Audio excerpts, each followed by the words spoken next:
I've got some exciting news for you today. In Carnival news, they're going to be talking about some new ships, their drinking policy updates, well, reminders, and some news about those ducks.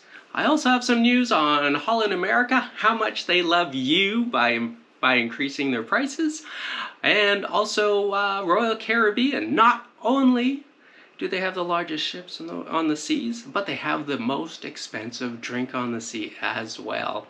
My name is Stuart, this is Ship to Shore Cruise News. Let's get into it. In Holland America cruise news, beginning February 14th, they're going to be increasing their daily service charges from $16 to $17 a day. And if you're one of those lucky people in a suite, you won't be paying $17.50 a day anymore. It's going to be now $19. So hey, feel the love as you pay those additional charges. I just hope that that daily amount actually does go to the crew members who needs it. With Royal Caribbean, or is it Royal Caribbean? Royal Caribbean, Caribbean. On the icon of the sea, they've got this new store called Royal Bling. In this store, you're going to be able to find fancy items and fancy jewelry with diamonds and gold and rubies and jewelry and really fancy stuff with the iconic anchor symbol on them. Everything's going to be Royal Caribbean, and from the images so far, it's beautiful. Now there's one special item in this store, and it is the Royal Chalice. Now, you can't call this a cup, you can't call it a mug, it sure ain't a Yeti. This is a chalice. It's diamond encrusted, it's gold, it's got the beautiful anchor logo on the side. And it's only going to cost you a mere $100,000 US. With this drink, you're going to have this beautiful piece of artwork that you can have in your home. You can drink out of it if you want. I don't know if it's going to extend your life or heal you or not. But one thing I do know for sure is that after you purchase that chalice, you will never have to pay for another drink of Royal Caribbean again. Well, maybe not ever have to pay for it. The chalice does come with a lifetime premium drink package thrown in. So you won't have to buy that premium drink package, you just have to watch out for that daily limit. As I talk about different things on cruise ships, I just want to remind everybody that down below in the notes, I have links to items, to essentials that I think everybody should have when they're cruising. I want you to take a look at these links if you can, and take a look and see if there's anything really that you believe would help you on a cruise. If there's anything that I didn't link to below, make a comment of any suggestions you have that people might want to bring on a cruise. Check it out, and as you scroll down, hit that like button on your way past. It only shows me as a content creator that I've created something somebody likes. When it comes to Carnival news, well, Carnival wants to remind everybody a few things about their drink package. No, it's not the 15 drinks per day. Everybody knows that. The issue is bringing alcohol back on board the ship. Now, if you bring alcohol back on board the ship, as soon as you get on the ship, you need to turn it in. The problem, or what they want everybody to remember, is how to get the alcohol. If you're on a sailing that's on 5 days or less, you won't be able to pick up that alcohol until you depart the ship on debarkation day. Debark the ship, not depart. So after you debark the ship, you can pick up your alcohol. If you're on a 6-day or longer cruise, you can pick up that alcohol the night before you depart. That way it's going to be easier for you to pack. Now, why do they have the differences? I'm not too sure, but that's the decision they've made. Also with Carnival, well, with the recent news that Disney is frowning upon people hiding ducks on their ships, there were a lot of rumors online that Carnival was going to go that same direction. John Heald addressed this, even talked to those beards he keeps talking about, and he wants everybody to know that Carnival has no intention on stopping people from hiding those ducks on the ships, looking for those ducks on the ship either. They're welcoming the ducks, and they want people to enjoy that. There are a lot of people who love doing it. it's kind of fun and exciting when you look down and there's a duck.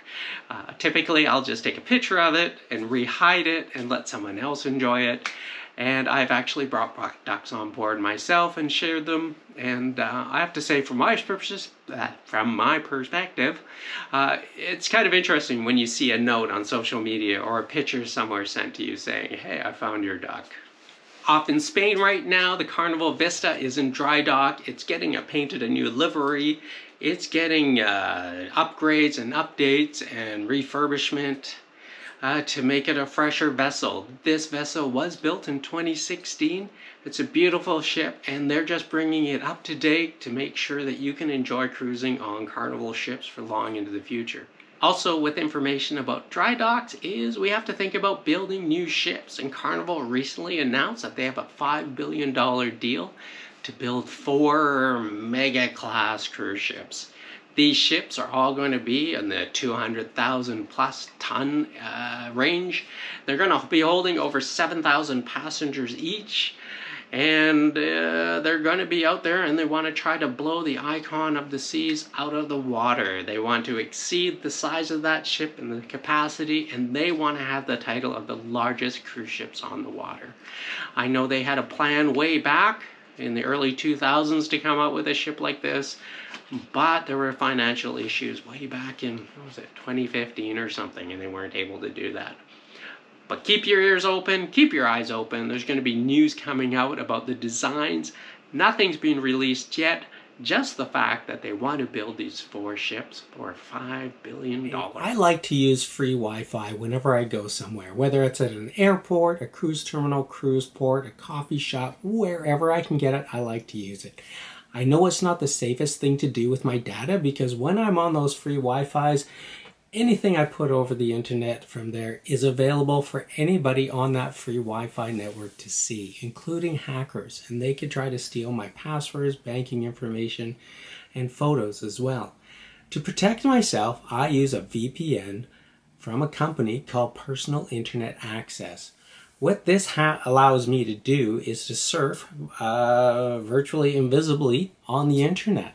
Nobody on that Wi-Fi network can see me. The people providing the internet access can't see me, and there's no logs kept of my traffic anywhere. What happens is, as I put my information into my electronic device, it goes through what's called an electronic tunnel, and it goes through the Wi-Fi out onto the internet where it's not being tracked. Now, when I say even PIA doesn't log it, they don't keep any logs of your traffic or anything that you do when you go on the internet. And that's been proven in court by a third-party auditor. This is something safe and secure to keep your data safe and secure as well when you're surfing on the internet. Now, when you log into the Personal Internet Access VPN, it will log in automatically to the closest server. Now, in the United States, there's 50 high-speed servers, and they actually have 91 high-speed servers in countries around the world as well, giving you access to data and information from other countries, from wherever you are in the world. Now, why would this benefit you to be able to access a server in another country? Well, if there's a streaming service that provides different content in another country, what you can do is you can log into that VPN server from wherever you are. Then that streaming service will think you're there in that country, and you'll be able to access that content and data. So you'll be able to watch those shows and those movies that you can't watch at home. So just think, if you're an American and you want to watch something that's only available in the UK, just log into a UK server. If you're a Canadian and you want to log into something in the United States, just log into a United States server. Now, logging in when you launch the app is easy. You'll automatically search and go to the fastest server it can find. Now, I said that I use it when I'm traveling on my personal electronic device. And what's great is that with one subscription, you can put this on an unlimited number of devices that you have. You can put this on your phone, your tablet, your laptop, your computer, your PlayStation, your Xbox, your Apple TV, your Fire Stick. You can put it on some smart TVs as well, giving you streaming access to different countries from whatever device you want to use, and giving you protection on all those mobile devices that you use when you're out at coffee shops, cruise ports, or airports, or wherever. Now, this is something that I use all the time, and I think it's great. It's safe, it's secure, it's super easy to use. By using the link I have below, this will get you 83% off of their fees. This will bring the monthly membership fee down to $2.03. That's it. $2.03, you get to be able to stream from different countries. You get to protect your data whenever you're on any device, on anywhere.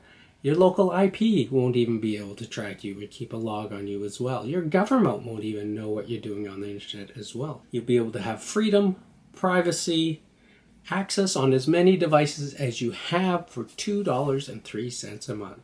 And if you don't like it, there's a no-hassle money-back guarantee that's good for 30 days. I didn't say it in the intro, but there's some interesting news about Cozumel. Cozumel has recorded in the first 15 days of 2024 that they've had 75 cruise ships docked there so far. That's an average of 5 cruise ships a day docked in Cozumel. For anybody who's been there, you can see that it's to be easy to park 5 cruise ships there in a day. It's always a very busy area, a very busy island. All the different resorts are very busy all the time, it seems. I like Cozumel. It seems like I don't want to go there sometimes, but I always have a great time, and I've never repeated anything when I've been there. Every time I've gone, I've had a new adventure, from going to Ibistar, Paradise Beach, Mr. Sancho's, swimming with the dolphins, snorkeling, walking around, just shopping. I don't know. There's been so many things I've done there. I think I stayed on the cruise ship once. Just got off the port. Went around the little port town and walked back on, something like that. But Cozumel is a great place to be. When I'm doing these videos, I'm just trying to bring you up to date with what's happening in the cruise world, and I hope you appreciate it. I have a lot of fun doing these, and it's very important that when you watch these videos and watch my content, you always have to remember that my name is Stuart, this is Ship to Shore Cruise News, and as always, get your cruise on.